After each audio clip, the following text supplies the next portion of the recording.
በመካከለኛው ምስራቅ ያለው የጦርነት ነበልባል ወደማይመለስበት ደረጃ እየተሸጋገረ መሆኑን የሚያሳዩ አዳዲስ መረጃዎች እየወጡ ነው። አንድ ከፍተኛ የኢራን ጦር አዛዥ ለእስራኤሉ ጠቅላይ ሚኒስትር ቢንያም ኔታንያሁ እጅግ አስፈሪና ደም አፋሳሽ ሊሆን የሚችል ማስጠንቀቂያን አስተላልፈዋል። ይህ ማስጠንቀቂያ የተሰማው ኢራን በአሊ ካሜኒ ግድያ ሳቢያ ከፍተኛ ቁጣ ውስጥ ባለችበትና በሁለቱ ሀገራት መካከል ያለው ግንኙነት ወደ ለየለት ጦርነት እያመራ ባለበት ወቅት ነው። ይህ ከፍተኛ የኢራን ወታደራዊ መሪ በሰጡት መግለጫ ቴህራን የጠቅላይ ሚኒስትር ቢንያም ኔታንያሁን እያንዳንዱን እንቅስቃሴ የሚሳተፍባቸውን ሚስጥራዊ ስብሰባዎችና የሚገኝባቸውን ስፍራዎች በዝርዝር እየተከታተልን ነው ብለዋል። የት እንዳለ፣ ከማን ጋር እንደምትገናኝና ምን እያደረክ እንደሆነ በሚገባ እናውቃለን ያሉት አዛዡም ኔታንያሁም እንደ ቀድሞው የኢራን መሪ አሊ ካሜኒ ተመሳሳይ ዕጣ ፈንታ እንደሚጠብቃቸው በግልጽ ዝተዋል። ኢራን ይህንን መረጃ ማግኘቷን የገለጸችው በቅርቡ በእስራኤል ጠቅላይ ሚኒስትር ቢሮ ላይ ጥቃት መፈጸሟ ከተዘገበ በኋላ መሆኑን ጉዳዩን የበለጠ አሳሳቢ አድርጎታል። የመካከለኛው ምስራቅ ውጥረት ወደዚህ ከፍተኛ ደረጃ ላይ የደረሰው የኢራኑ መንፈሳዊ መሪ አሊ ካሜኒ በአሜሪካና በእስራኤል የጋራ ኦፕሬሽን መገደላቸውን ተከትሎ ነው። ይህ ድርጊት ለኢራን ትልቅ ውርደትና ቁስለት ሆኖባታል። በዚህ ምክንያት ቴህራን የደም በቀል እንደምትወስድ ለዓለም ቃል ገብታለች። በአሁኑ ሰዓት ኢራን በመቶዎች የሚቆጠሩ የባለስቲክ ሚሳኤሎችን ወደ መካከለኛው ምስራቅና ወደ ተለያዩ ስልታዊ ቦታዎች እየተኮሰች ሲሆን የእስራኤል የአየር መከላከያ ስርዓቶችም ከፍተኛ ጫና ውስጥ ወድቀዋል። ኔታንያሁ አሁን ካሉበት የደህንነት ስጋት አንጻር የኢራን አዛዦች የት እንዳለ እናውቃለን ማለታቸውም በቀጥታ የጠቅላይ ሚኒስትሩን ሕይወት ኢላማ ያደረገ ጥቃት ለመፈጸም እንደሚችሉ አመላካች ነው። ይህ የቃላት ጦርነትና የተከታታይ ሚሳኤል ጥቃቶች ቀጠናውን ወደ ሰፊና አስከፊ ቀውስ ውስጥ እየከተቱት ይገኛሉ። ዓለም አቀፉ ማህበረሰብ ሁኔታውን ከቁጥጥር ውጭ እንዳይወጣ ስጋቱን እየገለጸ ቢሆንም የኢራን የጥቃት አድማስ ግን ከጊዜ ወደ ጊዜ እየሰፋ መጥቷል። ዛሬ በጦርነቱ 5ኛ ቀን ላይ እንገኛለን። ነገር ግን የተከሰቱት ሁኔታዎች የአስርተ ዓመታትን ታሪክ የሚቀይሩ ሆነዋል። የኢራን እስላማዊ አብዮታዊ ዘበኛ ኦፕሬሽን የታመነ ቃል 4 በሚል ስያሜ የጀመረው ጥቃት አሜሪካ በቀጠናው ላይ ያላትን ወታደራዊ የበላይነት አመድ አድርጎታል። የኢራን የጋራ ኦፕሬሽን ትዕዛዝ ቃል አቀባይ በአሜሪካና በእስራኤል ወራሪዎች ላይ የገሃነም ደጃፎች ተከፍተዋል ሲሉ የሰጡት መግለጫ መላውን ዓለም በድንጋጤ ውስጥ ለውጧል። አሁን ላይ የመካከለኛው ምስራቅ ሰማይ በሚሳኤሎች ብልጭታና በድሮኖች ድምፅ ተሸፍኗል። ይህ ጦርነት ብቻ አይደለም፣ ይህ የታላላቅ ኃይሎች ፍልሚያ ወደማይመለስበት ደረጃ ተሸጋግሯል። እንደ ዓለም አቀፍ የዜና ምንጮችና እንደ ዊን ዘገባ ከሆነ ኢራን በዚህኛው 17ኛ ዙር ጥቃት ከ40 በላይ እጅግ ዘመናዊ ባለስቲክ ሚሳኤሎችና በመቶዎች የሚቆጠሩ የድሮን መንጋዎችን ወደ አሜሪካና እስራኤል ወታደራዊ ግቦች አስወንጭፈዋል። የሚገርመው ነገር ኢራን በአሜሪካና በእስራኤል ተከታታይ ጥቃት ምክንያት የአየር ክልሏን በከፊል መቆጣጠር ባቃታት ሁኔታ ውስጥ ሆና እንኳን ይህን መሰል ግዙፍ ጥቃት መሰንዘሯ ወታደራዊ ተንታኞችን አስገርሟል። የኢራን ስትራቴጂ ግልጽና አደገኛ ነው።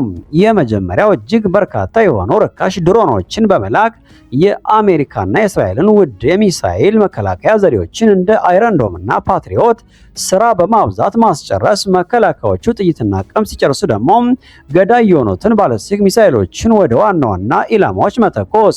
በዚህ ምክንያት በአካባቢው የሚገኙ የአሜሪካ ቆንስላዎችና ወታደራዊ ማዕከላት ምንም አይነት ከለላ አጥተው ለከፍተኛ ጥቃት ተጋልጠዋል። የአናዶሉ ኤጀንሲ ያወጣውና በኒውዮርክ ታይምስ የተረጋገጠው መረጃ እንደሚያመለክተው አሜሪካ በዚህ አጭር የ5 ቀን ጦርነት ውስጥ ብቻ የደረሰባት የንብረት ኪሳራ 1.902 ቢሊዮን ዶላር ደርሷል። ይህ ኪሳራ የአሜሪካን ወታደራዊ የጀርባ አጥንት የሚሰብርና በቀጠናው ያላትን ዓይንና ጆሮ ያሳጣ ክስተት ነው። ዝርዝሩን ስንመለከት የሚያስደነግጥ ነው።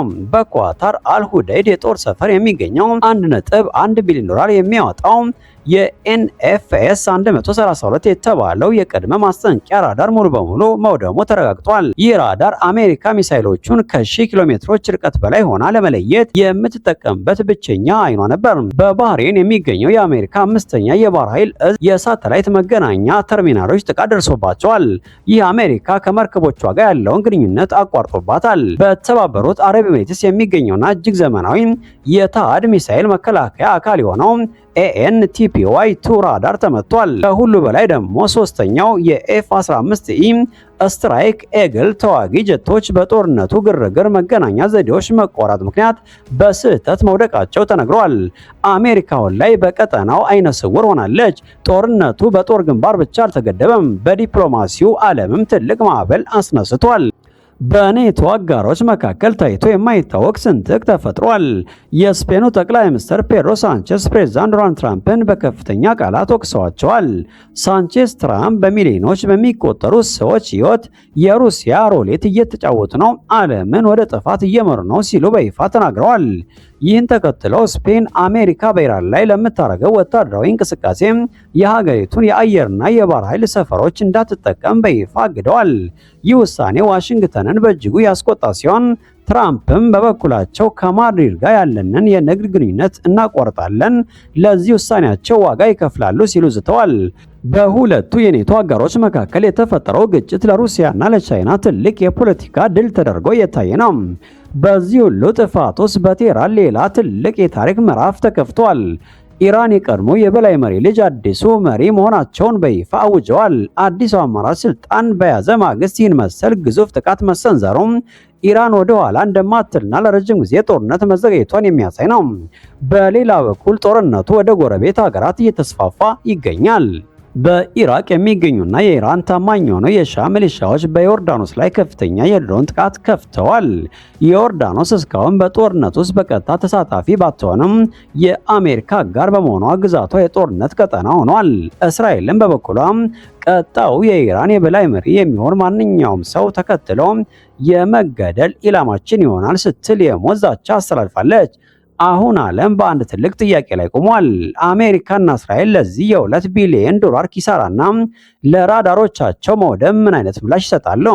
ጦርነቱ ወደ ኒውክሌር ግጭት ያመራ ይሆን ወይስ አሜሪካ ተጨማሪ ኪሳራዎችን በመፍራት የኔቶ አጋሮቿን ድጋፍ በማጣቷ ምክንያት ጋብ ትላለች?